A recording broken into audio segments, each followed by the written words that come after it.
Welcome to episode 560 of the Brainy Business, understanding the psychology of why people buy.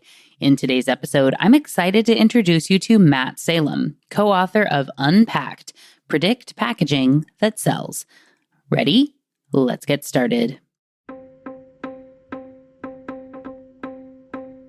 You are listening to the Brainy Business Podcast, where we dig into the psychology of why people buy and help you incorporate behavioral economics into your business, making it more brain-friendly.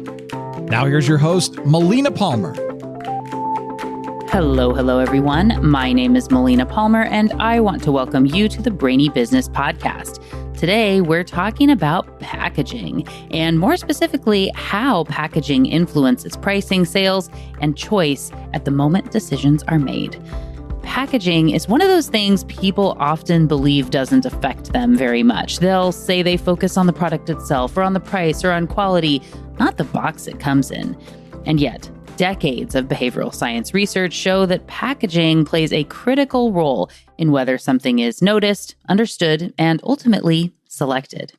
As organizations look for faster ways to predict what will sell, often using AI-driven tools, it becomes especially important to understand what those predictions are built on.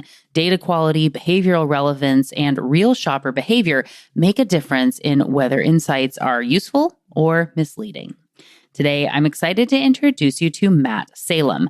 Matt is an SVP at Behaviorally and has spent more than 20 years studying shopper behavior at the point of purchase.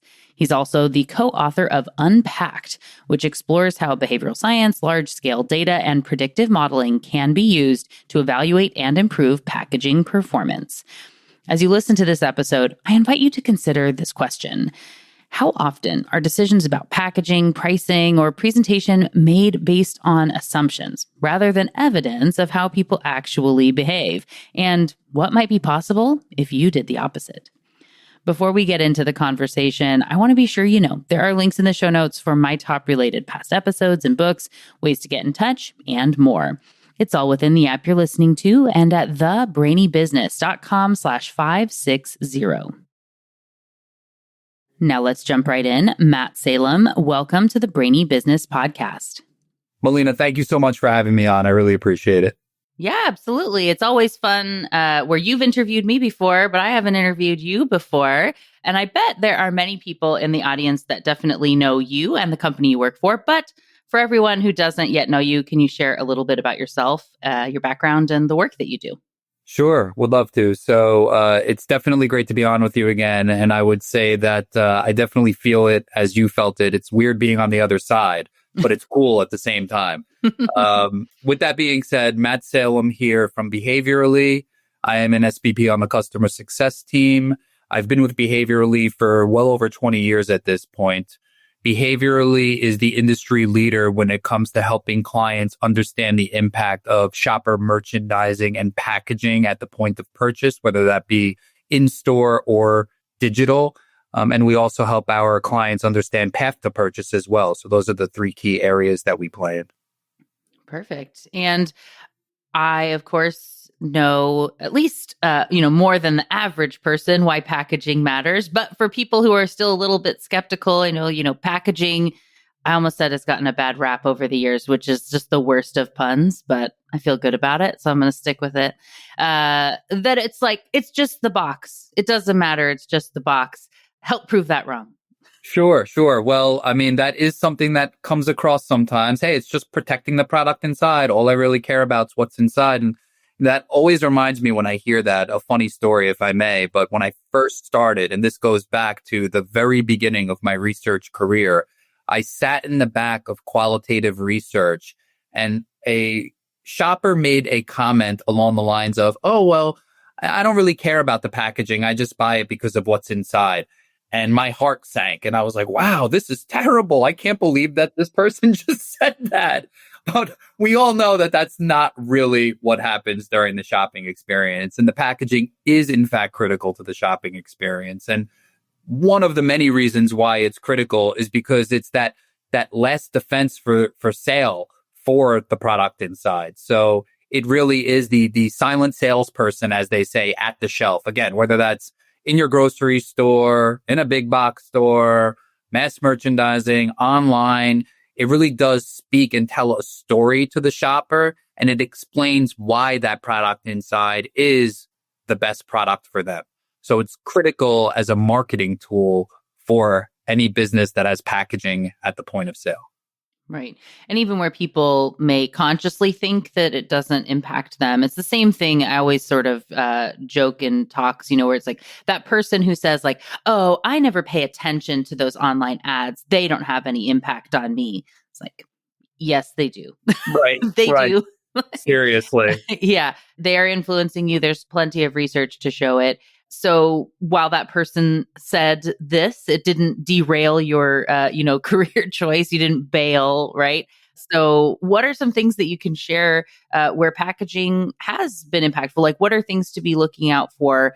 And of course, it can be something from the book, but, just even things earlier on that are, I always like the example of, so with toothpaste, there was, and I'm now forgetting which brand, but whichever one came out with the really sparkly, like first, like kind of metallic box, and their sales go up because you notice the box, even though it was the same stuff, right? That's one that I use as an example too.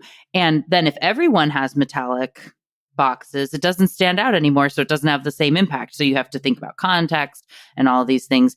But you can speak about all this much better than me. Yeah, no, sure. But you're absolutely right on point. And I think the one word that I would use to describe that dynamic is contrast. And when you can provide contrast in the aisle, that's really what's going to help you in terms of standing out first and foremost and being seen. And, you brought up the book quickly. And I was very fortunate to co-author along with Alex Hunt, Unpacked, Predict Packaging That Sells, which launched this year in July.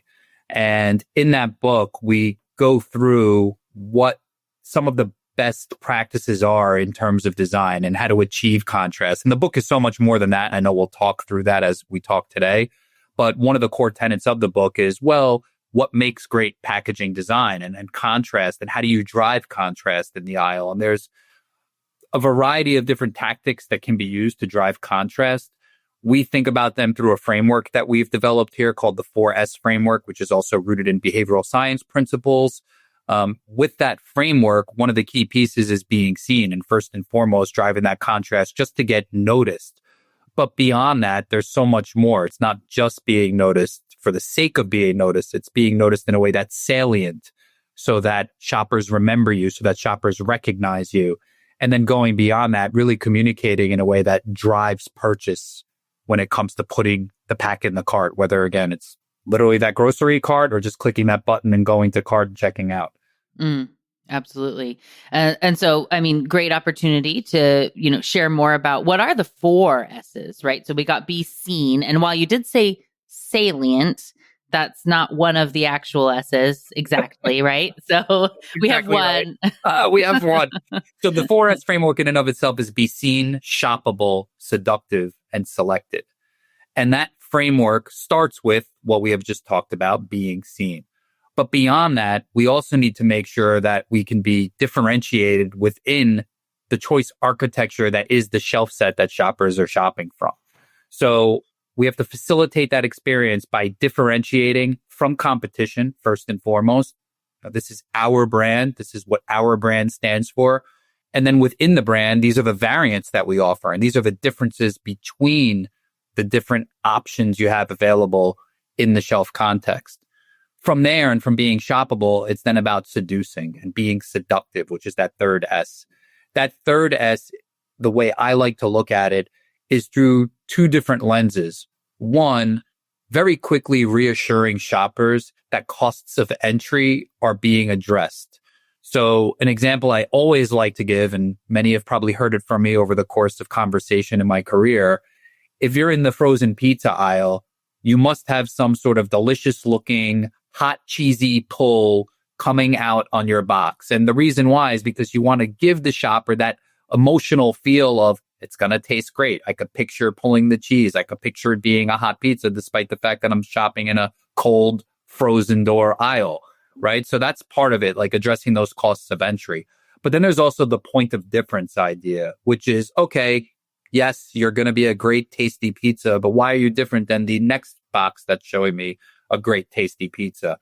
And that could be a variety of reasons. It could be that you're organic. It could be that your toppings are as close as you could get from farm to table. It could be that you have a cauliflower crust. Whatever that point of difference may be, you want to communicate that point of difference, that it's okay, I get it. You address what I need and you have something different that makes me want to try you.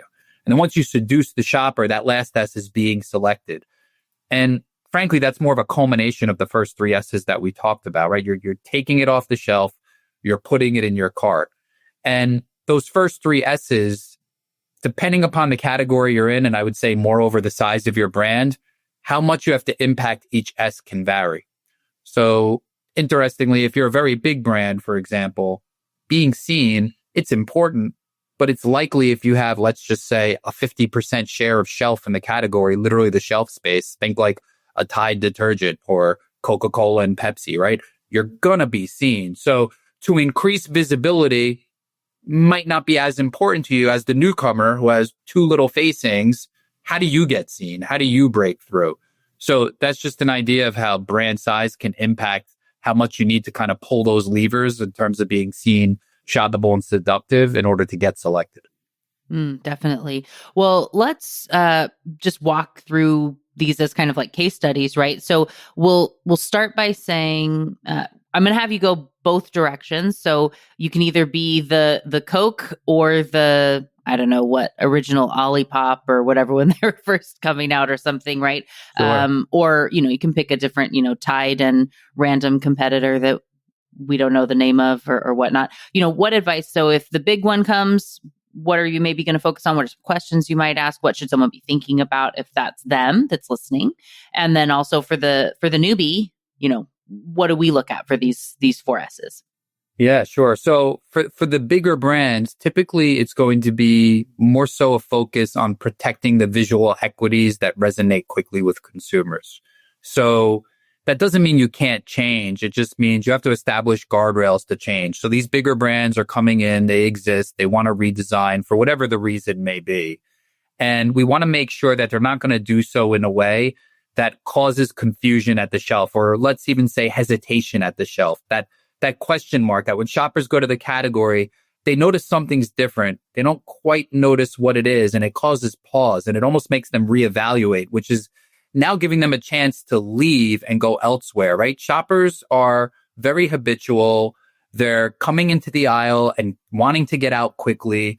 They're on autopilot for a lot of purchases, right? So for those larger brands, it's almost keeping them on autopilot.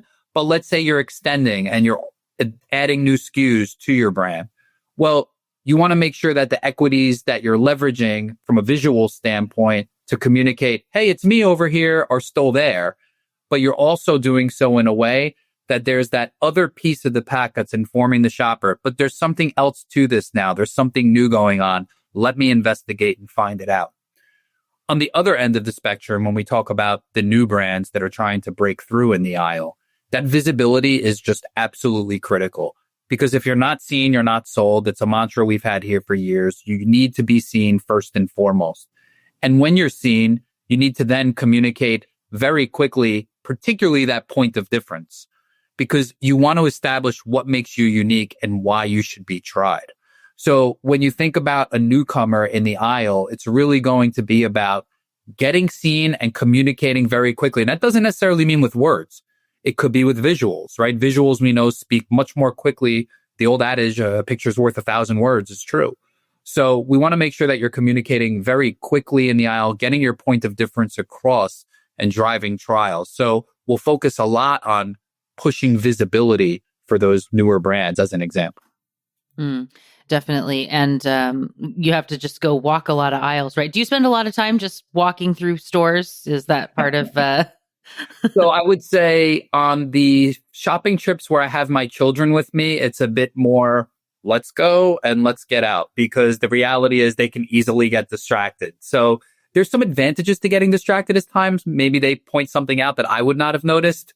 But most of the time with them, it's a quicker shopping experience, I would say, because, my rational side prevails. But with that, particularly when I'm alone and I'm just shopping on my own, that's when I actually tend to explore and investigate a little bit more and find myself maybe getting lost in the aisle, if you will, for a little while. It's highly dependent on if the children are with me or not. Yeah. But, having the kids with you is more like what many of us are experiencing when we go shopping, right? So what actually stands out through the distraction and kids wanting samples of things and every toy that they happen to see? Right. Like stay away from aisle 7 in my store. That's where the toys are. Like try to shop that one on the times the children are not with me. I'm well aware of the toy struggle that can happen in the aisle for sure. Yes. Yeah. It's funny when you were just talking about the packaging that kind of makes you stop and go, what? Like, what is this? Like, that's so strange. Just yesterday, my husband and I were in Costco and they have a package and it's, because it's Costco, it's like 16 of them in a box that you get. But so it's hash browns, but they're in like a milk carton that looks like it has some version of a pour spout, like that you would open up at the top. And like, I understand conceptually why they would be square for packaging because you can stack, but why the milk carton pointy top? Because that doesn't keep with it and you can't unwrap. I can't imagine I'm pouring out, frozen or unfrozen hash browns out of a paper container. Like it's the weirdest packaging. And we didn't have the time in this way to stop and go, what? Why would this be this way? But that was one. I wasn't in the market for hash browns anyway, but. Well, it got your attention at least. I guess. It must be a Kirkland brand anyway, but I know I had said like. This is not a tater tot because I can almost picture pouring tater tots out of a milk carton. Which actually, like the packaging of tater tots is terrible. No, it's like shredded long pieces of potato in like the old school, like paper milk carton that you open and it makes a weird sort of a spout versus like a pour thing. I see it makes no sense, but we'll have to go back and investigate now. And for anyone from Costco or whoever makes these that's listening, please let us know what's going on with that packaging. I'd like to hear.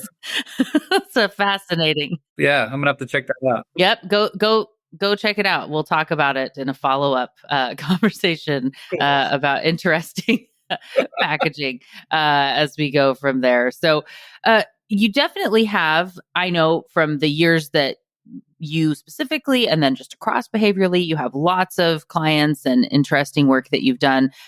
What case studies can you share, or something where it was a big win or a big oops of something that maybe before someone came to you? There are interesting examples throughout the book. What would you share as people are trying to understand still? Like we know a little bit about the packaging, but I don't know, for people who aren't fully sold of what the packaging is doing, what can you tell them? Sure. About that? Yeah, I do have a favorite case study from the book for a variety of reasons. One is, and I know we'll talk a bit more about, kind of the landscape today in research and the impact of AI in research. And a lot of the Unpacked book is really focused on leveraging AI in order to unlock the power of data intelligence, in short. With that being said, at Behaviorally, we've developed something called the Pack Power Score, which leverages AI. And the example that I'm going to give happens to be one of the highest Pack Power scores that we've seen for packaging. But that's not really why it's my favorite, although it's a reason why. The real reason why is because I am an avid whiskey drinker, and it's about Gentleman Jack. And there's a great case study in there for Gentleman Jack, where originally when it came out, the packaging that it was in, while unique from what many people can see in their mind's eye, Jack Daniel's Old Number 7, which is a classic example of world-renowned packaging. I mean, that bottle truly is world-renowned. It was differentiated, but not as differentiated as it ultimately became. So it did come across differently, certainly when they were side by side with one another. But one of the drawbacks of the original Gentleman Jack pack was that it did not live up to the promise of the liquid inside, meaning an elevated experience, a premium liquid inside. So the packaging was revamped, and it was revamped in a way where they completely changed the structure. They added certain assets to the pack, like the use of metallics, the use of an embossed signature, to really dial up that premium notion. And with that, they increased sales by a staggering 40%. and it's attributed to that packaging change. Now, what's very interesting about that, and for any non-believers out there, as you put it, the liquid inside did not change. When Gentleman Jack launched originally to when it had its packaging redesign, it was the same exact liquid inside.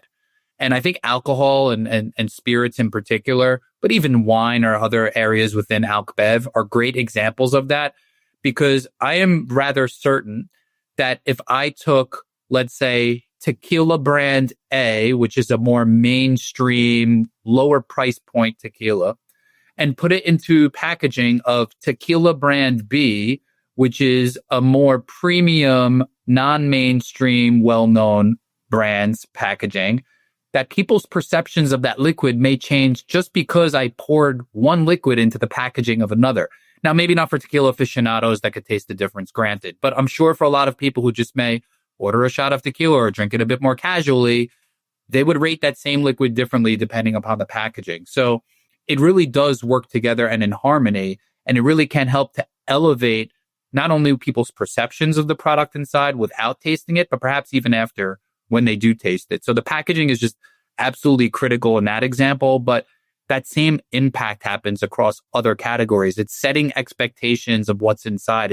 It's a part of the overall experience. And we often refer to packaging as the wardrobe choice, if you will, of the brand that represents the product. And if I come to you wearing, what I'm wearing today for speaking with you versus coming with a backwards hat on and in some clothes from the gym, you might have a different perception when I first see you, right? So it's that idea of how it could really change and have an impact. And like you said, the metallic and the signature, and helping to make it so that I instantly see this and think, oh, that's premium, right? That's something that you're able to see. And, I really loved our mutual friend, Roger Dooley. Like when I got his book Friction, and I know I had asked him about it, that the cover of the book is very rough in the feeling of it, right? Whereas most books are smooth and kind of shiny, and when you have a book called Friction, having a rough texture on the cover of the book is important in being able to imply that. And that's even like I've talked with people about, like with your business cards, like mine are very, they're smooth. They do have actually a metallic emboss. I have gold foil that's printed on them. And it's where people go, whoa, right? You're going to remember that card, right? And I've had with people where it's like, if it is soft or smooth on there, to be able to say like, oh yeah, that just shows how easy it is to do business with me, right? Or something that you could just say as a little joke, but they're going to remember, because touch has so much to do with the way that we remember things. Do I want to pick that thing up or not? And it's, I always love the example too, like there's no reason why blankets need to be packaged where there's a hole so you can feel a soft, fuzzy blanket, or that kids can reach in and actually press the play button not to make the noise on the toy or to move the thing inside of the package, other than like there's not a functional reason why. It's actually probably worse for moving the things around, but for the sake of getting people to buy the thing and experience it, and like see with our eyes and, with our hands in those cases, right? For sure. The sensory experience, as much as you could tap into the senses and then thus tap into the emotions to a degree, it's only going to help. Absolutely. Agree. Yeah, definitely. Well, you did mention a little bit about what you all have been doing with AI. Can you go ahead and just, I guess, elaborate more, where it's not just AI for the sake of AI, right? But what makes your experience different? Absolutely. Absolutely. So when we talk about behavioral science principles, in part earlier, and thinking about the 4S model, right? And how that model is directly linked to behavioral science principles, that really is the first pillar of 4 pillars that we speak about in the book in terms of developing an engine for predicting packaging. So that behavioral science piece is really critical, because ultimately we've learned over the years that observing behavior and looking at what shoppers do is going to be very important as compared to what they say. It's not that we don't listen to what they say. It's not that we ignore what they say. We certainly use that information that they give us as well. But observation is really the most powerful piece. The metrics that we see as most indicative of what happens in the real world in our research are those that are tied to observation, meaning visibility. Do they see it? Findability. If we give them tasks, find this pack, can they find it? And then ultimately, do they buy it and put it in their cart? And the other metrics are certainly valuable in terms of providing diagnostic information and kind of the whys behind the buy, if you will, but observation trumps them all. So that first pillar is a key piece. From there, what we've done is we've productized those behavioral science principles. That means that we're executing our research in a very systematic, consistent way so that we collect every single metric that we know leads to transactions through 5+ decades of business and building a database. We are always collecting them in every area of the world where we conduct research in the same way each time. And by doing that, you can build that aforementioned database. And that's that third pillar that we discussed in the book, which is having a huge database of, for us, behaviors related to different types of packaging introduced to shoppers. Now, importantly, and a quick side note, this engine that we're talking about in the book, we look at it through the lens of packaging, of course, as packaging experts, but we truly feel it's applicable to other areas of the marketing mix, which is one of the reasons why we put the book together, because we want everyone to see this as a way of working now and into the future. So you have your behavioral science techniques that are productized, which lends to the building of a database. And then you can take AI and unlock the power of that database in ways that you wouldn't be able to without AI. And the way that we're using AI is to create predictive models. So we're taking both the ability of AI to crunch through extremely vast amounts of data quickly and identify patterns as one part of the solution, but also, and as if not more important, computer vision AI. Computer vision is breaking designs down into data. So when I take the individual packaging that's placed on shelf that shoppers are exposed to, computer vision can break each one of those packs and its design down into data. It understands the shapes, the colors, the brand marks, the visuals, the proximity of these elements to one another on the packaging, the relative size of these elements versus one another on the packaging, the relative size of them versus the pack real estate itself. And in doing so, and in creating that data set of design, you now have two different data sets. You have the behavioral data that you've collected, and you have the design assets data. And AI can look at those concurrently and start to identify patterns that exist between the visual assets and their treatment and the behaviors that have been recorded when they're exposed. And with that, you could train a model to then make predictions. And once you have a model trained, you could start to upload designs. Computer vision will look at the design, break it down into data, and it'll essentially say, what do I expect or predict for this packaging based upon all I've been trained on all of the other design data and the behaviors that exist when that design is exposed to shoppers. So it's super cool, cutting edge. And that's how we're predicting packaging that sells, using this technique and these 4 pillars at the core of the products that we're developing. And so essentially kind of the goal there being, right, so like with the Gentleman Jack, right, if that had come out and you put it through and go, hey, this is not standing out, our score is very low, so let's try to mock up something before we actually go produce and bottle and put it on a bunch of shelves. We can put it in this kind of virtual space that goes into where the AI is able to analyze it and say, we made, like in this version, we'll make the logo bigger. In this case, we'll add in some metallics or put a signature or make it black instead of whatever else, right? So that it's going to try to stand out, get that optimized product, and then you do more in-person type of test and rollout.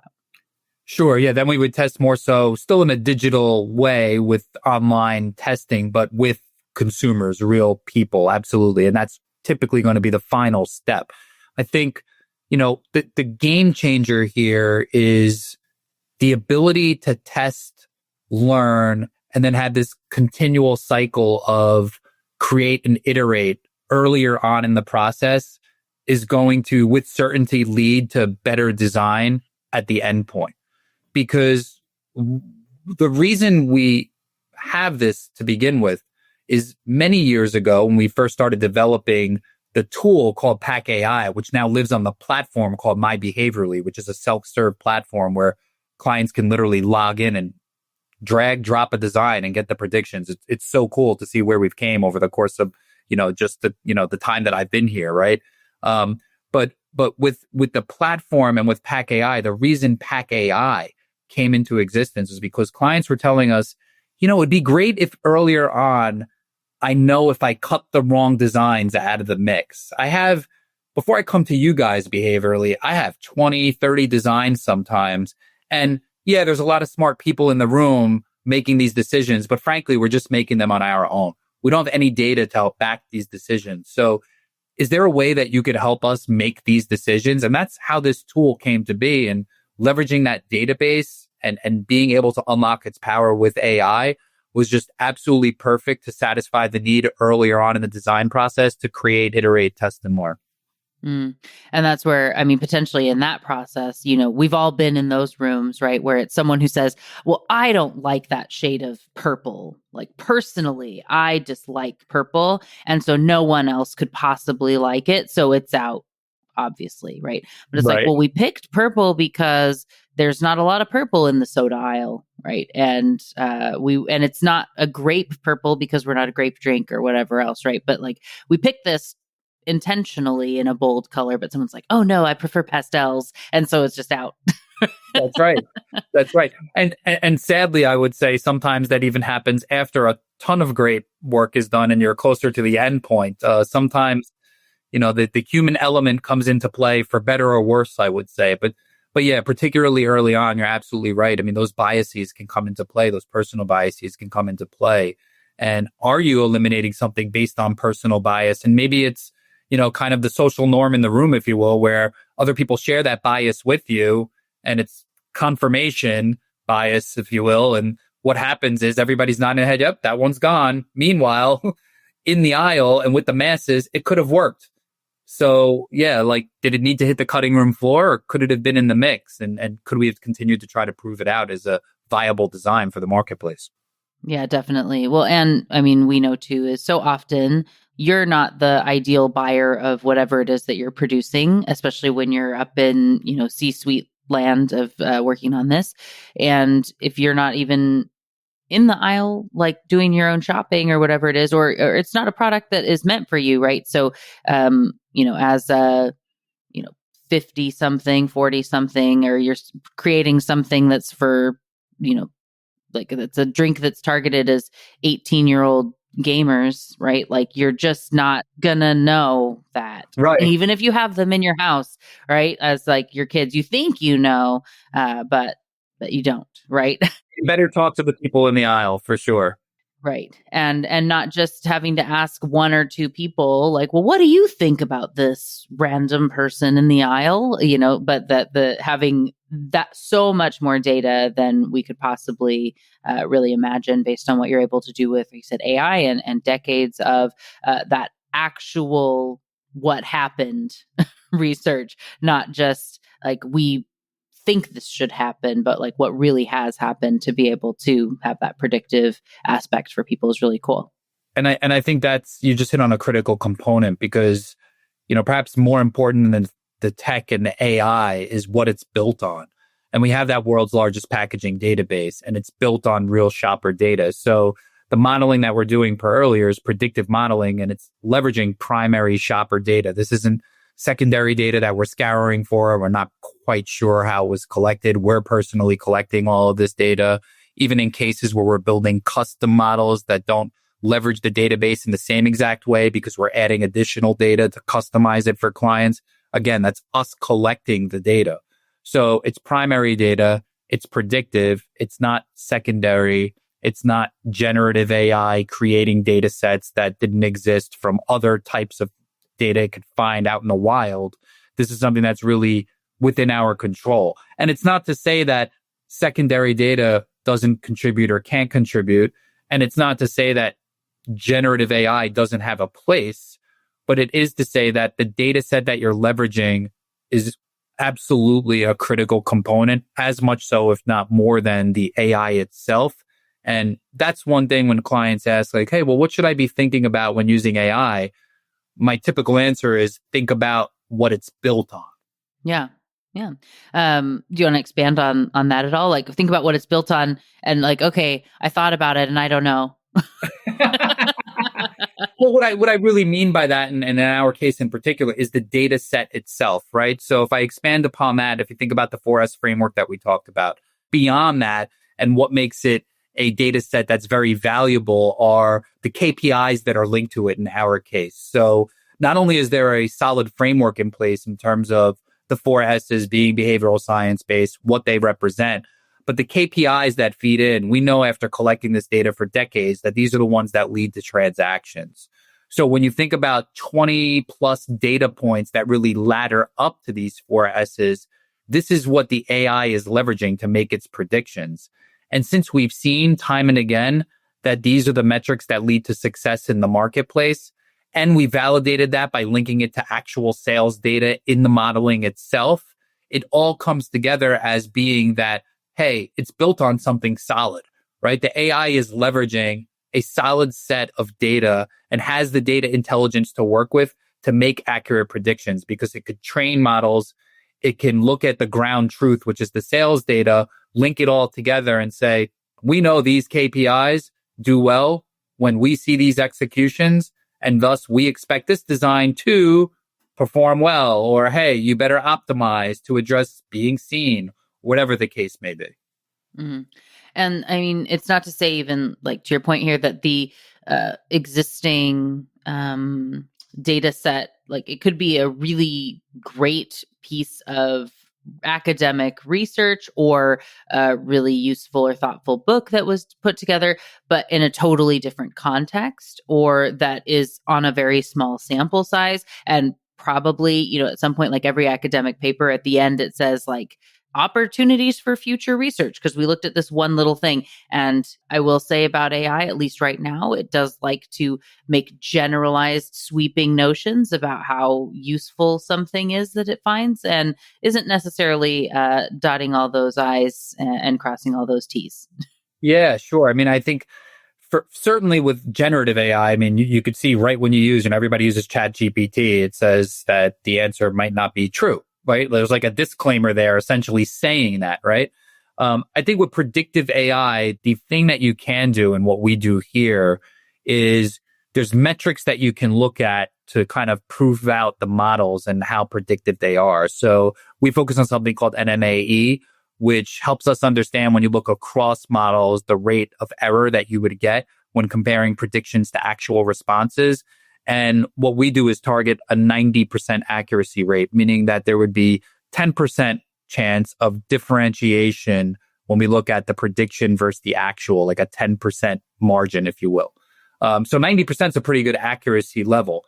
With that, yes, I mean, acknowledging it's AI, it's not perfect. One day will it be? Perhaps. We'll have to think about what that day looks like in a number of ways, not just for packaging and research. But Right. With that being said, we do feel very confident in the engine that we have in place. Definitely. Well, and then I think just for people as they consider, it's not like you just load your potential packaging up into, as you said, ChatGPT and say, is this good? Right. So like one, we have to think about the questions we ask, like good in terms of what are you trying to accomplish, right? Like, and as you're saying, having your model of like, would it be noticed? Like, are people going to see it in the context of the shelf of where it's going to be or not? And like where I'm walking, and like, is it, and it does feel a little bit weird to put up a picture of a box and say, is this seductive enough to ask ChatGPT? It might get confused. Exactly right. Oh, and I love your point on like, what are you asking it exactly? Like you prompt with minimal information and you could get responses that vary widely, right? Like what is good?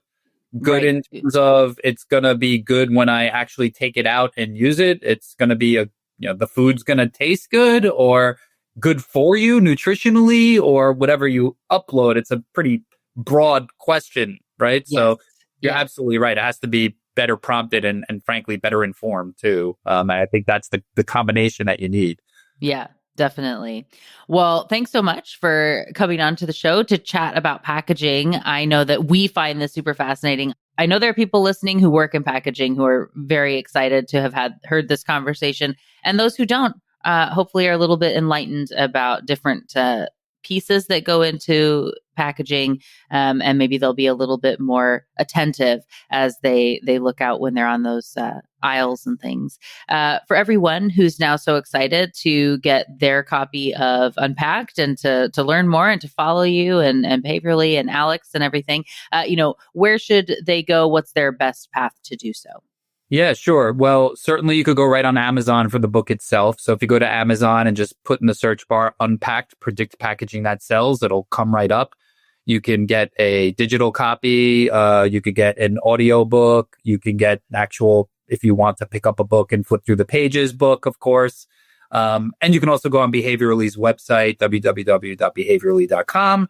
And there's not just a link to the book there, but there is a wide amount of information on packaging, including white papers, articles, webinars, the whole kit and caboodle, as they say. So there's plenty of information up there on the website. And check it out. And I would say, with the book itself, if anybody would like to pick it up, we hope that you would find, of course, an understanding of why packaging is important and critical, but moreover, that the engine that we're suggesting can be leveraged in different ways. And the principles that we have in place can really help businesses succeed in terms of making predictions utilizing a proprietary large database. Awesome. Well, thank you again so much for coming on and sharing about this. And for those links, we'll, of course, put links in the show notes to make it easy for everyone to find you and connect and get the book. Matt, thanks again. And looking forward to the next time we get to chat. Thanks so much for having me on, Melina. Really appreciate it. Thank you again to Matt Salem for joining me on the show today. What got your brain buzzing in today's conversation? For me, one of the top things for everyone to remember is that whether we're talking about packaging, pricing, or broader customer experience decisions, the value of any model depends on how closely it reflects real human behavior. This is something I talk about a lot, including in my book, What Your Customer Wants and Can't Tell You, and also in The Truth About Pricing. Observation, context, and behavior at the moment of choice consistently tell us more than stated preferences or opinions. And packaging is a clear example of this. It's rarely neutral. No matter what people say or want to think, it shapes expectations, attention, perceived value, and impacts whether or not people buy and how much they end up actually paying. So whether you're selling physical products or services, it's really important for you to ask whether or not your packaging lines up with the expectations you want people to have for your business. Are you making it cognitively easier for people to choose you, or inadvertently making it more difficult by misaligning the story of what your brand is about and how it's going to help that person in the decision they are trying to make and that problem that they're trying to solve? Of course, if you want help in deciding how your brand fits into all that and see how that lines up with how you price, sell, and package your offerings, I'd love to talk. Please send an email to melina@thebrainybusiness.com or check out our website to book a time and learn more. And of course, if you're looking to run a specific test like the ones that Matt was talking about in this episode, highly recommend Behaviorally. They do fantastic work. And whatever stood out to you in the episode, please do come share it with Matt and I on social media. You'll find me as the Brainy Biz pretty much everywhere and as Melina Palmer on LinkedIn. There are links in the show notes to make it easy, along with links for my top related past episodes and books, including Unpacked, ways to connect with Matt and myself, and more. It's all available in the app you're listening to and at thebrainybusiness.com/560. And thank you again to Matt Salem of Behaviorally for joining me on the show today. It was great to chat with and learn from you. Join me next time for another brainy episode of the Brainy Business Podcast. It's going to be a lot of fun. You don't want to miss it. Until then, thanks again for listening and learning with me. And remember to be thoughtful. Thank you for listening to the Brainy Business Podcast. Melina offers virtual strategy sessions, workshops, and other services to help businesses be more brain-friendly. For more free resources, visit thebrainybusiness.com.